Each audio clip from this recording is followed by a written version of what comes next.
तालुका कृषी अधिकारी सचिन सुतार यांच्या मनमानी कारभारामुळे सहाय्यक कर्मचारी वर्ग गेल्या 5 दिवसांपासून वर्धेमध्ये कृषी अधिकारी कार्यालयासमोर धरणे आंदोलन करत आहेत।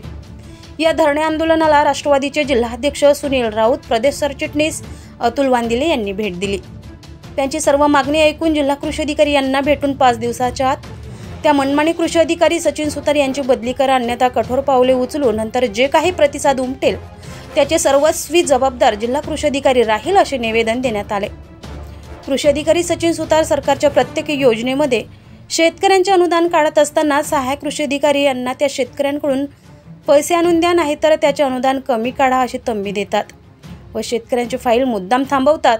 विविध प्रकारचे योजनेचे देयके कमिशनकरिता 6-6 महिने राखून ठेवतात व दिलेली देयकांमध्ये वारंवार त्रुट्या काढून परत करतात। त्यामुळे दुरुस्त करण्यात कर्मचाऱ्यांचा वेळ निघून जातो आणि इतर योजनेचे कामे मागे पडतायत।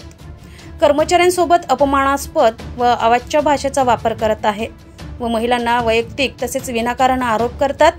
कार्यालयात कार्यालयीन कर्मचारी जसे की लिपिक वर्गीय व इतर यांना सुद्धा सतत अपमानास्पद वागणूक देतात व त्यांना तांत्रिक कामे देऊन काम करण्याचा दबाव आणतात। त्यामुळे सर्व कर्मचारी धास्तावलेले आहेत। वारंवार अपमानास्पद बोलल्यामुळे क्षेत्रीय कामांवर विपरीत परिणाम होतोय।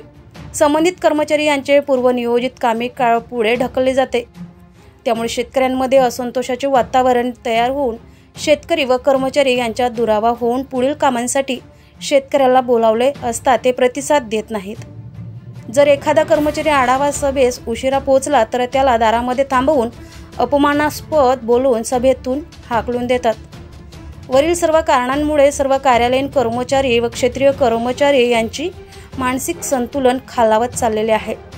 त्यामुळे कृषी अधिकारी सचिन सुतार यांची 5 दिवसाच्या आत हिंगणघाट येथून बदली करा, अन्यथा कठोर पावले उचलू असे निवेदन प्रदेश सरचिटणीस अतुल वांदिले यांनी जिल्हा कृषी अधिकारी यांना दिले आहेत।